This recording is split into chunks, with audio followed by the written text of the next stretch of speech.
evening, everybody. We will start today with the Personnel Committee meeting. We'll start with our public comment.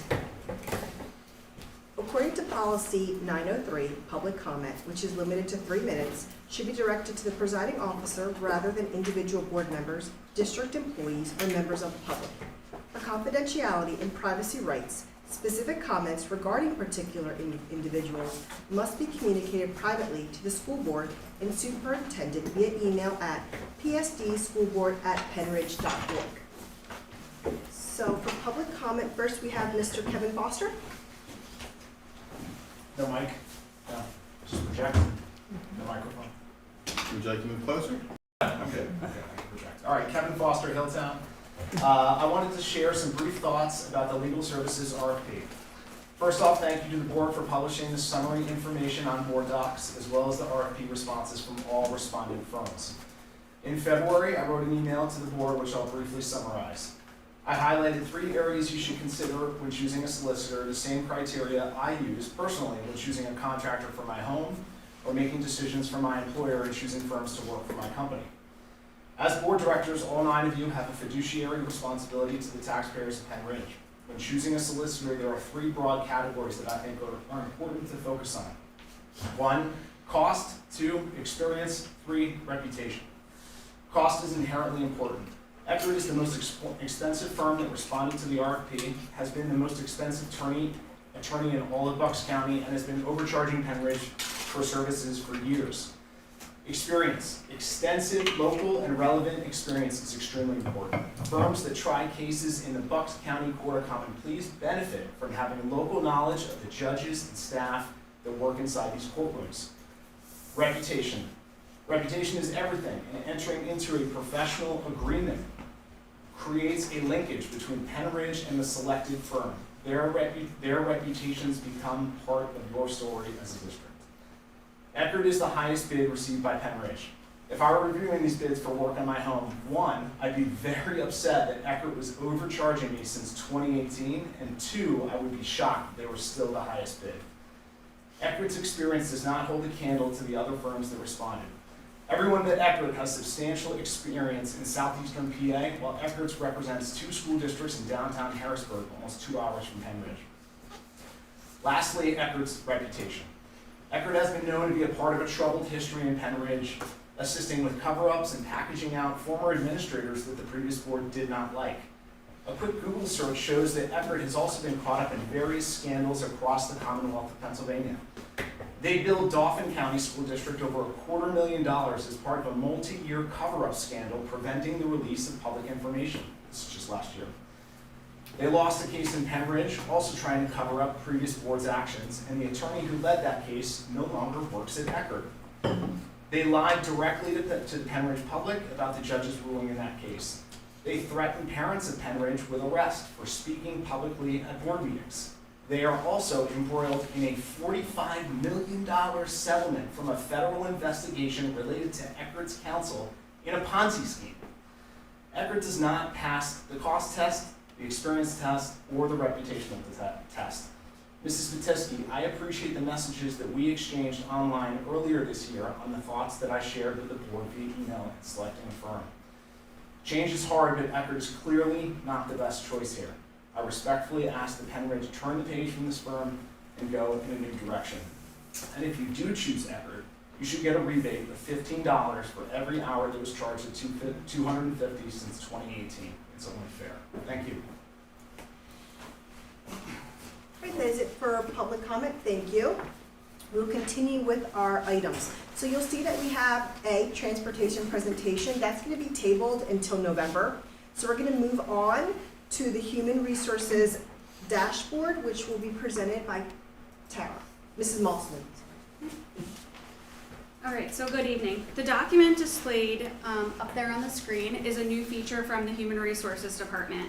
So the HR dashboard provides you with key metrics during the specific data or during the specific dates listed at the top of this document.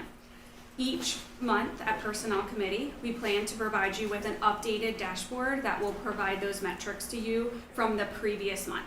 So one thing I want to highlight here is when looking at the dashboard, the dates that we are looking at are from August 27th through September 23rd. So everything is a month behind.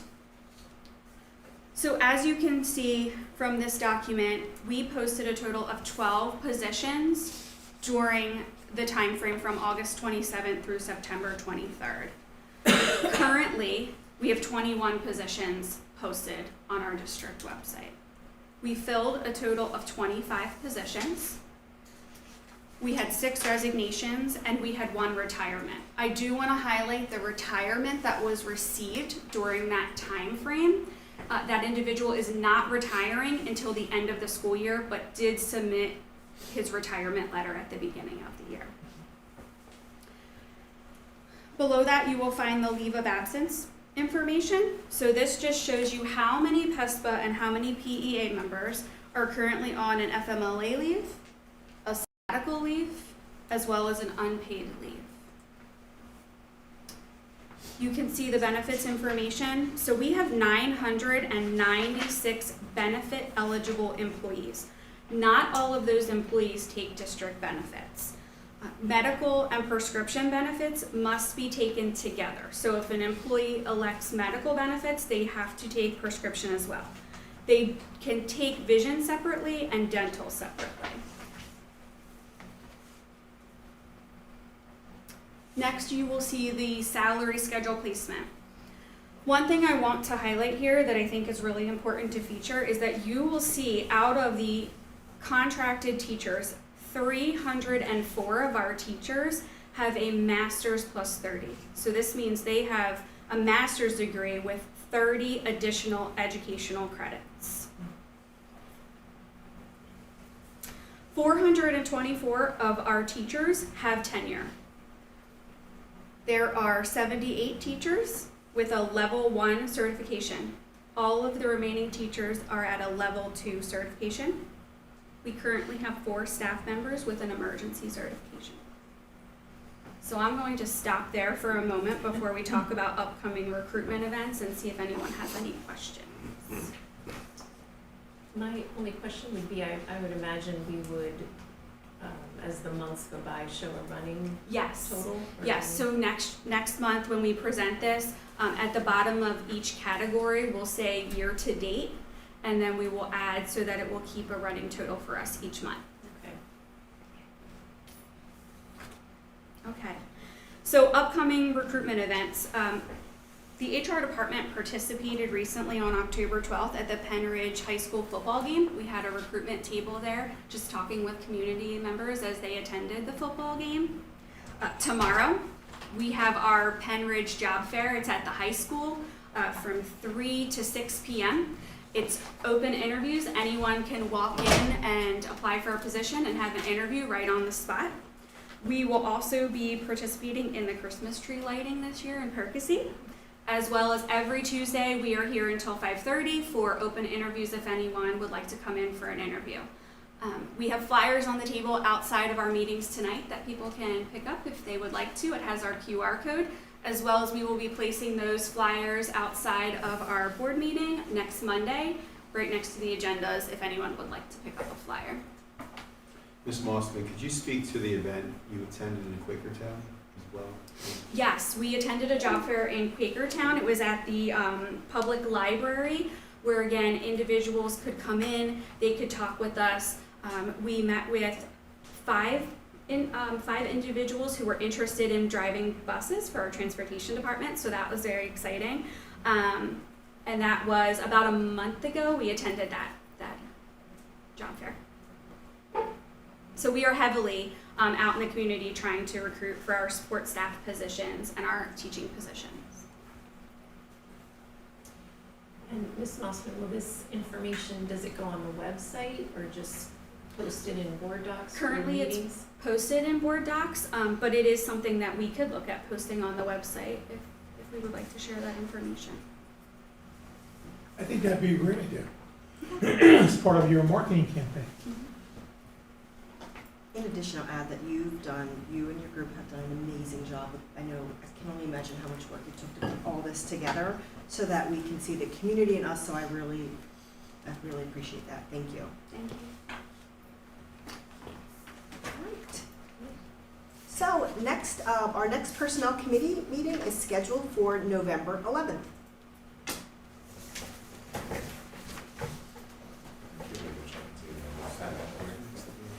I don't think Yep, there is. next but is you can try. facilities.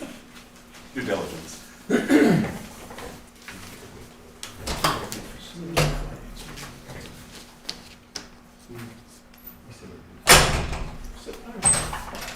You're good. We're good? All right, there's no comments, None? none whatsoever. Thank you, sir.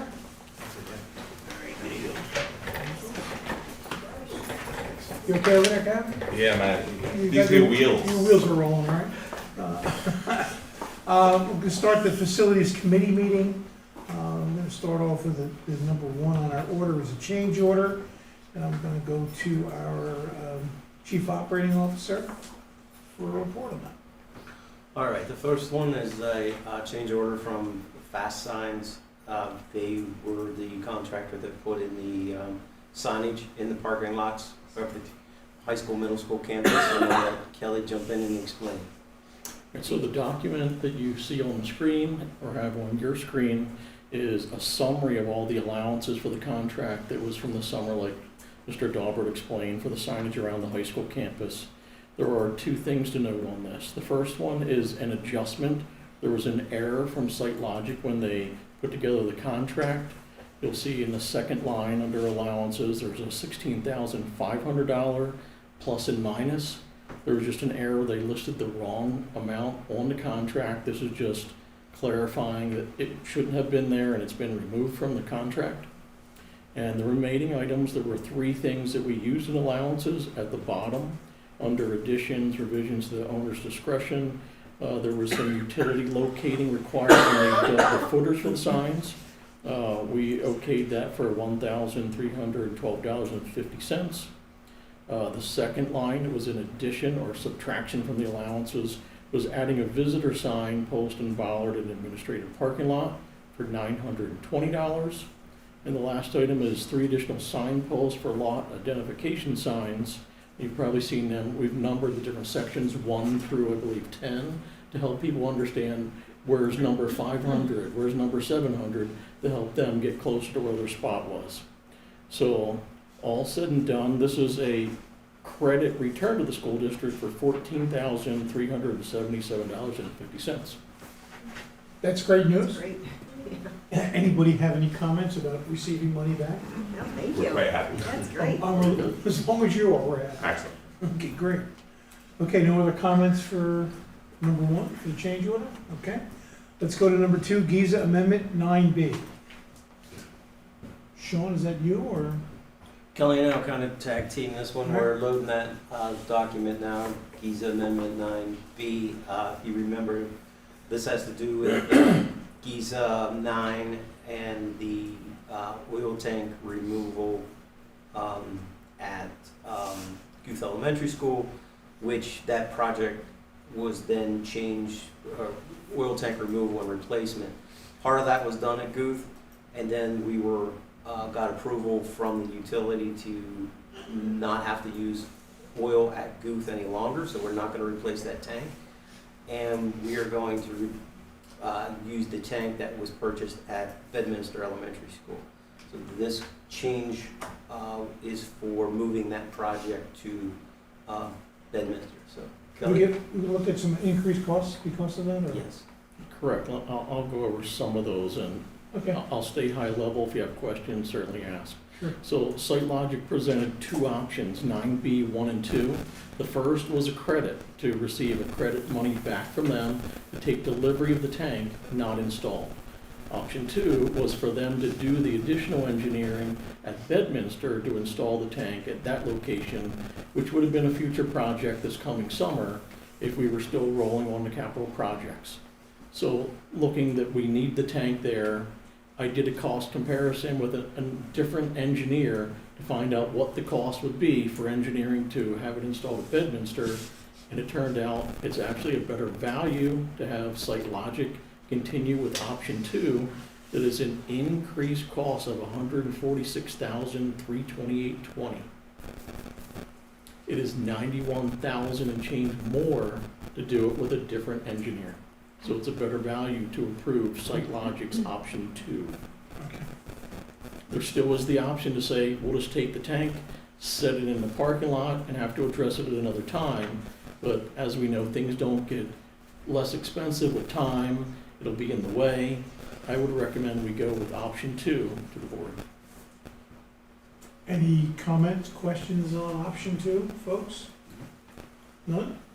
All right, we'll move forward with option 2 at the board meeting. Okay. Number 3 on our list, obsolete items for North Middle School.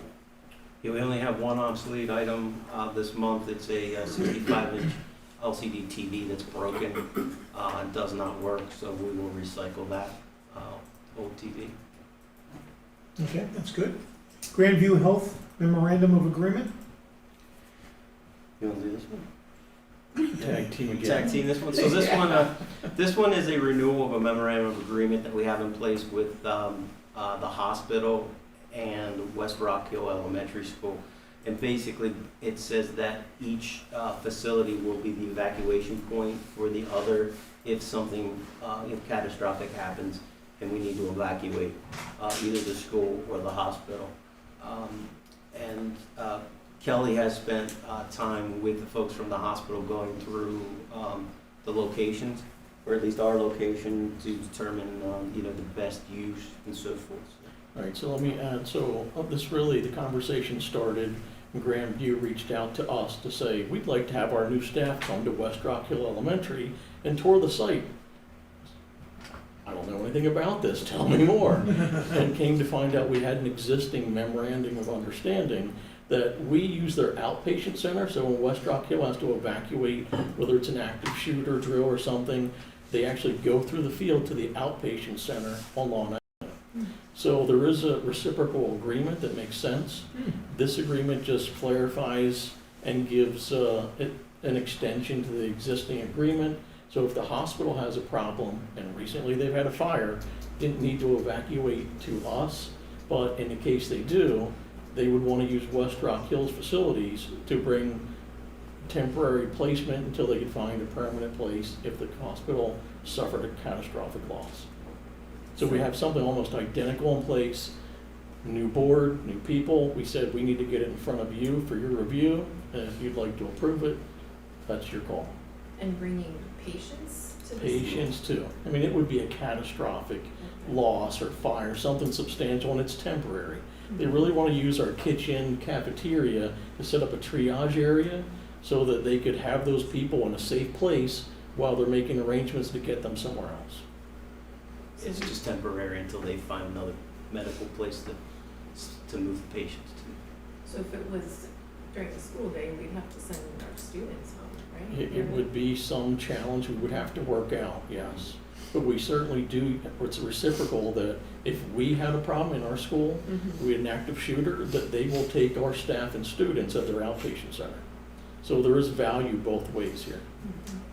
But yes, that would be a challenge. Something during the school day happened, we'd have to find a way to solve that, or this agreement says that they can use our site. And being a good neighbor, I think it's a good choice if that's what you would like to do. Yeah, but we're really talking about catastrophic Yeah. situations. Right. In that case, it would be foolish for us to say no anyway. So I would say we would agree to go with it, Agree as well. but any other That comments? makes sense. Just trying to run through it. Like, have we discussed this with Pennridge Regional? Because I'm playing this out in my head. If it was an active shooter situation and we evacuated to the hospital, it just seems like there's a lot of people.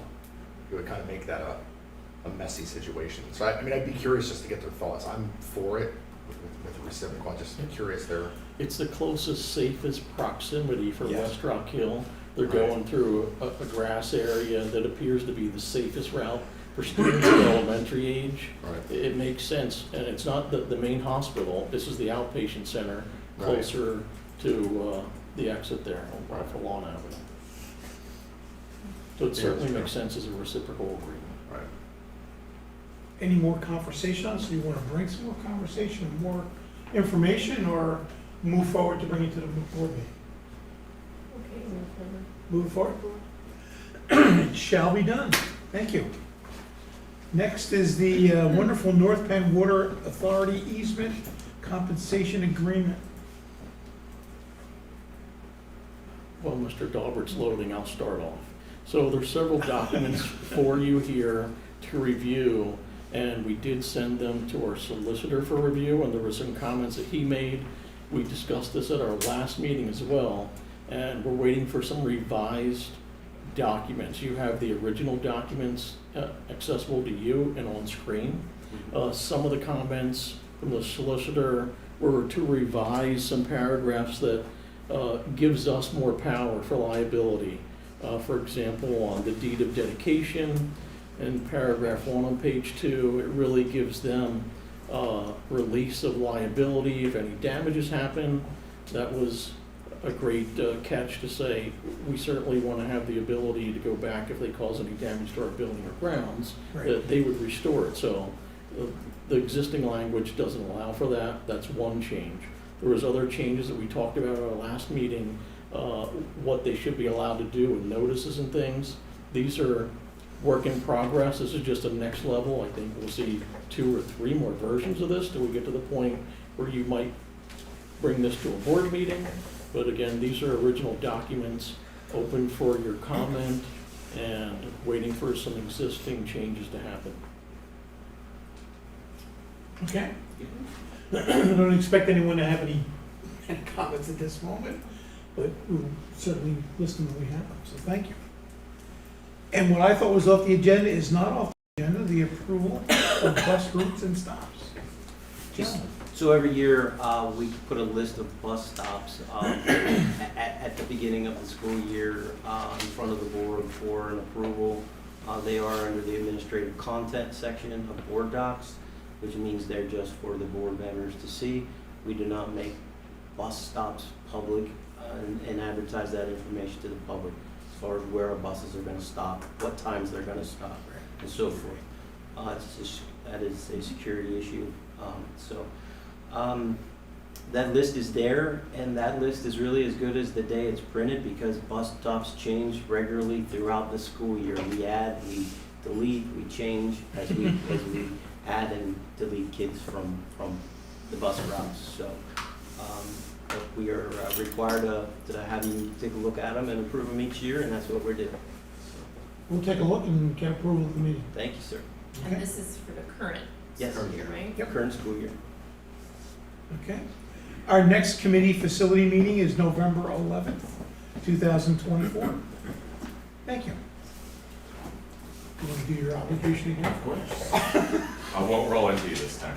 I can tell.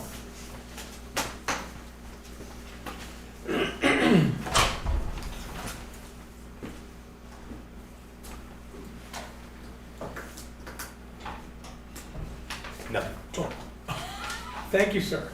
Hearing nothing, we'll move on. This is the Finance Committee meeting. This is the agenda. We have 6 items. Our first item is review of contracts for approval. Mr. Galvin? Thank you, sir. We have a few contracts for you this month. First contract is Bucks County Community College. This is our annual contract for our dual enrollment agreement. And this one is for the current school year. So this is for students at the high school level that can take college classes either within the high school or at the community college. And we've run this program now for a few years. The cost of the courses are borne by the parents. But we, as a school district, collect all the money and send one payment to the community college, and by doing that, we get a discounted rate for our families for those courses. So we're doing the legwork on the administrative side for the community college. Second contract is Valley Forge Educational Services. This is an addendum for a student that's already in place there for educational services.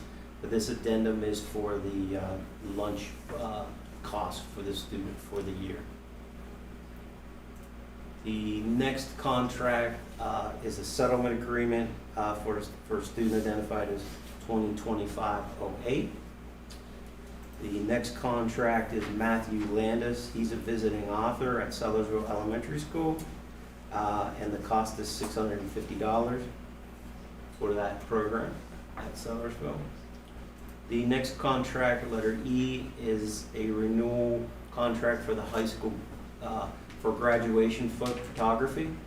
This would be for 25 and 26 graduation dates. Again, this contract is parent paid, and it's totally up to the parents whether they purchase those grad images or not. The next contract is a contract that's is familiar to you. We have our annual musical each spring here in the high school.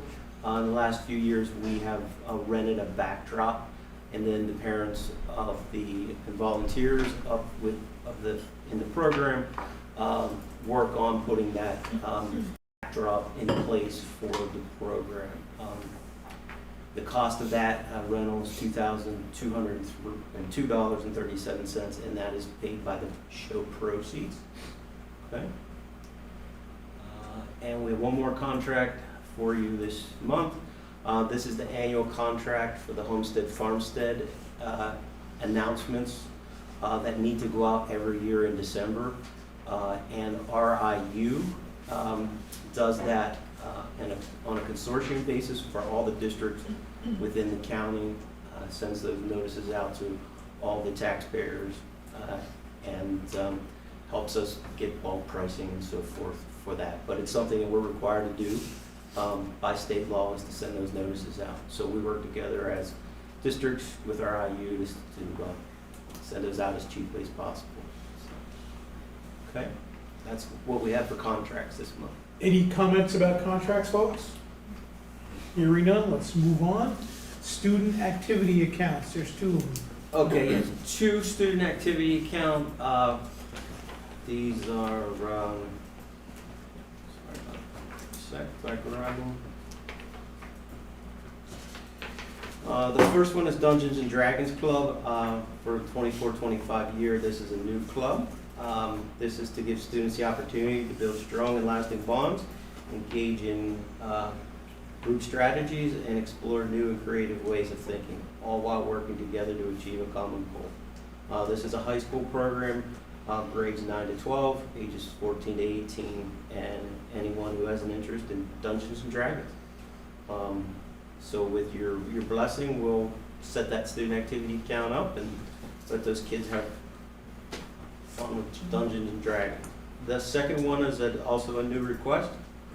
This is for French Club, and this one is for, I believe they are working towards a future trip. It says there to Quebec, perhaps in 2025, but it's to get a student activity account set up for those kids in French that maybe want to look at a trip. So, okay.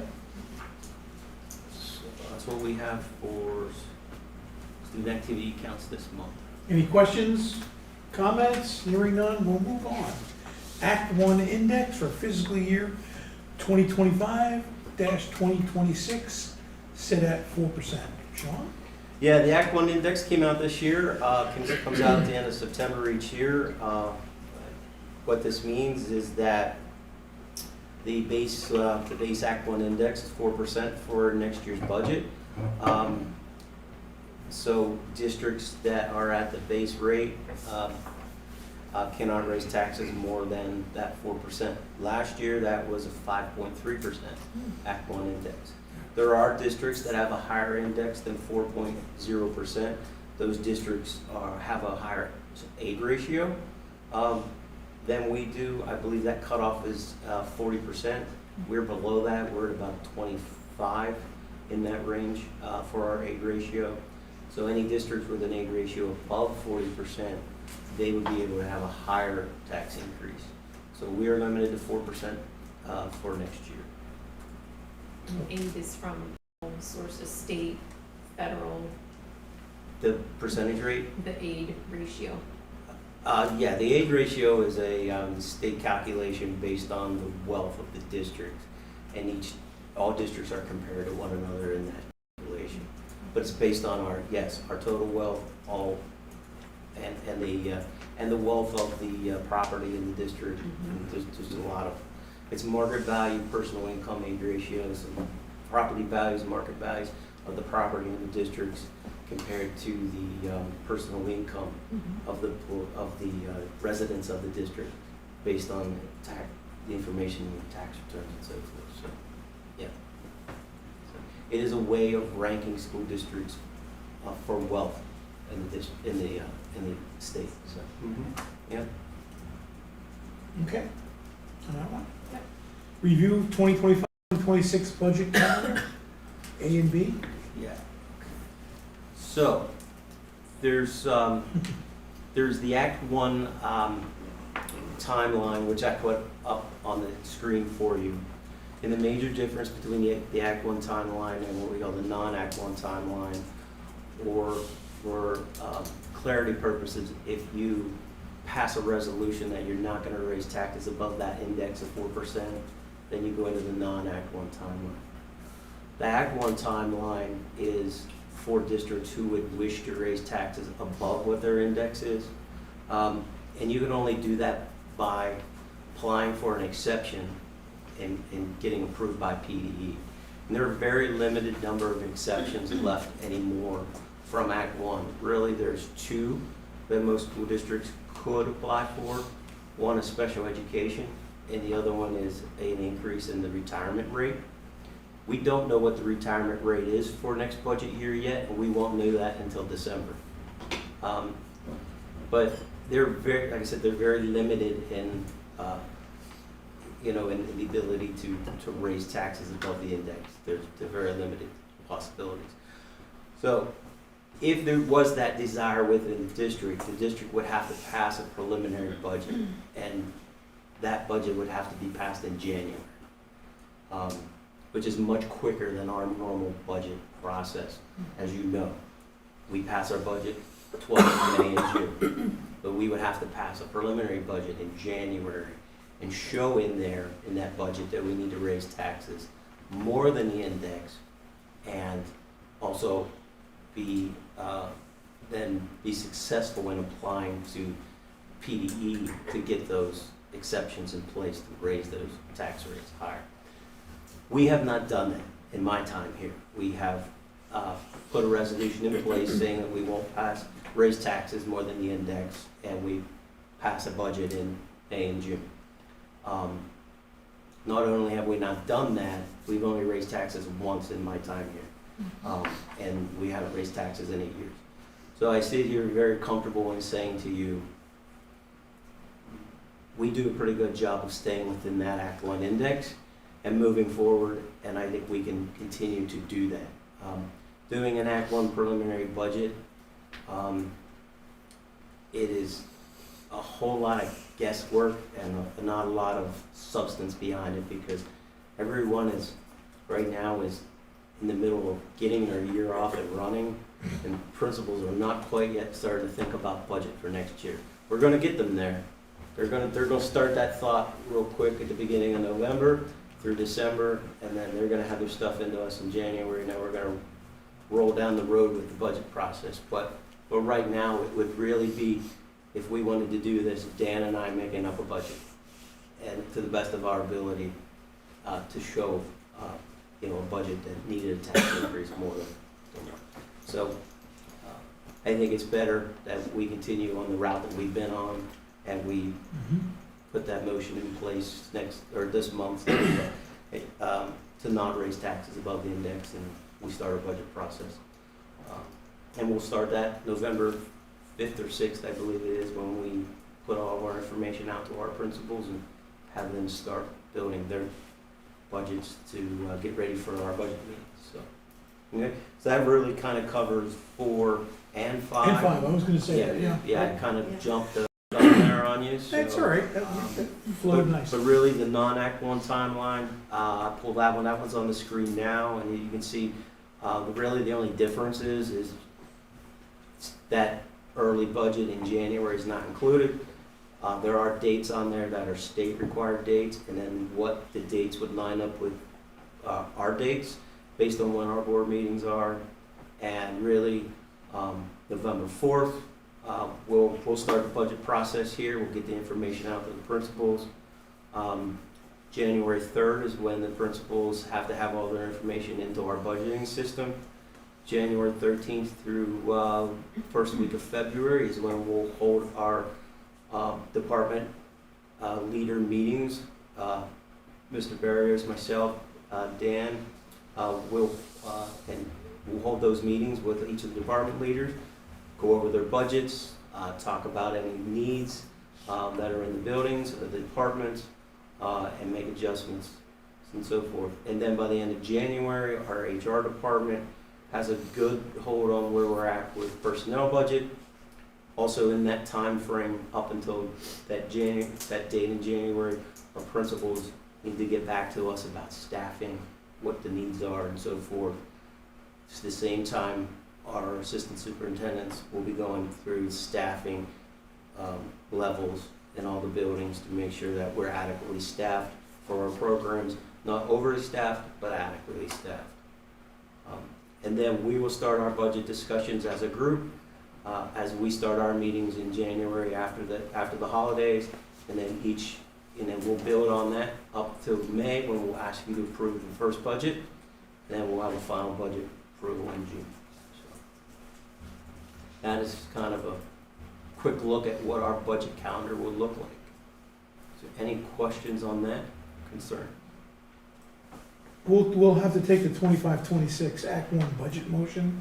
That'll have to be an actual motion that gets approved, correct? Yep, that is actually number 5 on our agenda. Yep. Which is the resolution. The resolution's up on your screen now, or on the board. And that resolution is basically saying that prior to January 30th of 2025, which is the deadline, that we're going to put this motion in place to say that we are not going to raise taxes for the 25-26 year more than the Act 1 index, which is 4.0% for Pennridge School District. Okay, thank you. Any comments, questions, folks? Not hearing any, we'll move on. Then that was for 5, so we're moving on to number 6. Solicitor RFPs, responses and summary. Thank you, Mr. Cormack. Mr. Wers couldn't be here tonight, so I wanted to provide an overview to the community of the process that the board went through for the solicitor services request for proposal. As we know, the role of a solicitor is to provide the legal guidance necessary for the board and therefore the district to operate within the law. We work to be both thorough and transparent in this process. First, we publicly advertised the solicitor services RFP beginning on May 9th, 2024, with additional notices on May the 16th and then May the 23rd. These public notices ensured that all interested firms had sufficient time to prepare their submissions for a July 18th deadline. By the deadline of July 18th, the district had received 6 responses. These submissions were promptly shared with board members on July the 23rd, along with a screener scoring sheet template. This allowed board members to carefully review each proposal based on a set of standardized criteria. Next, board members completed and returned their scoring sheets by July the 31st. This allowed us to proceed efficiently while ensuring that all input was collected. Then we conducted interviews with 4 selected firms on August the 14th and August the 15th. These interviews provided a deeper understanding of each firm's capabilities and approach to serving our legal needs. We were, of course, also able to ask questions.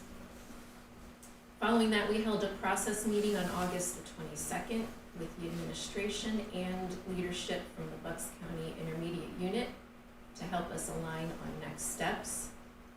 And then on September 3rd, we held an executive session to further discuss the RFP responses as a board and evaluate the remaining firms. The Solicitor Services RFP matrix is on tonight's agenda, of course. And you can see the actual firms that submitted proposals and a spreadsheet that compares various criteria of the firms. We will vote as a board on the solicitor services next week at the October 28th school board meeting.